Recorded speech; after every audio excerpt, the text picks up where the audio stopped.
Значит, сейчас, секунду. Обычный triple step я делаю, да? Я делаю triple step, triple step, triple step, triple step, triple step. Нога стоит, правда? Значит, соответственно, дальше у меня как раз должна быть вот та вариация, когда под выпадом-то. Ну, вес-то на носке у нас все-таки.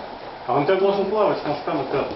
Не должен. Носка. Ты вообще-то ногу переставляешь, после этого ты перешел, потом ты переставил ногу. Да. Наблюдай, наблюдай. Нога на полу, да? Хоу. Да. С носка. Хоу. Да. Передней ногой твист сделал, пришел, оторвал ее. Ну да, то есть, потому что... Если ее прилепить к полу, конечно, не получится В оторвать. принципе, если вы это делаете как бы в темпе, то у вас получается вот эта штука, если это достаточно быстрый темп, то вот это вот получается уже как бы пятка-то на полу, в общем-то, и не стоит. Потому что вы в этот момент уже сделали шаг. Уже отрыв идет, да? Ну да, то есть уже шаг.